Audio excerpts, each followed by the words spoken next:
ఒకరోజు గరుడు శ్రీకృష్ణుడి దగ్గరికి వచ్చి గర్వంతో ఇలా అడుగుతాడు. కృష్ణ, ఈ లోకంలో నన్ను మించిన వేగంతో ప్రయాణించగలిగే జీవి ఇంకెవరైనా ఉన్నారా అని. శ్రీకృష్ణుడు చిరునవ్వు నవ్వి అక్కడి నుంచి నిశ్శబ్దంగా వెళ్ళిపోతాడు. అప్పుడు సుదర్శన చక్రం కూడా వచ్చి గర్వంతో ఇలా ప్రశ్నిస్తుంది శ్రీకృష్ణుడు, నా శక్తికి మించిన ఆయుధం ఈ సృష్టిలో ఇంకేదైనా ఉందా అని. శ్రీకృష్ణుడు మళ్ళీ చిరునవ్వు నవ్వి అక్కడి నుంచి వెళ్ళిపోతాడు. అలాగే సత్యభామ తన అందాన్ని తానే చూసుకుంటూ గర్వంతో ఇలా అంటుంది, త్రేతాయుగంలో మీ భార్య సీత కన్నా నేనే అందంగా ఉన్నాను కదా అని. ఈ యుగంలో నా అందానికి సాటి ఎవరు అని అంటుంది. వారి అహంకారానికి పాఠం చెప్పాలని శ్రీకృష్ణుడు నిర్ణయించుకుంటాడు.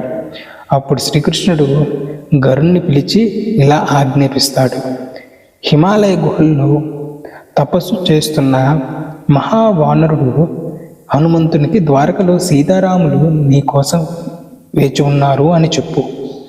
ఆపై సుదర్శన చక్రానికి ఇలా ఆజ్ఞాపిస్తాడు, ద్వారం వద్ద నువ్వు నిలబడి ఎవరిని లోపలికి రానివ్వకు అని.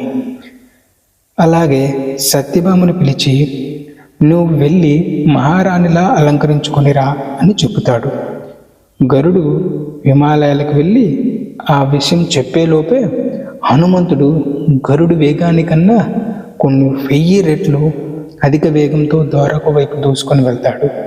ఇది చూసిన గరుడు ఆశ్చర్యంతో నిలిచిపోతాడు.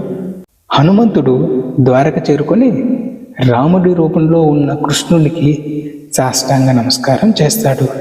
అప్పుడు కృష్ణుడు అడుగుతాడు, ద్వారం వద్ద నిన్ను ఎవరు ఆపలేదా అని.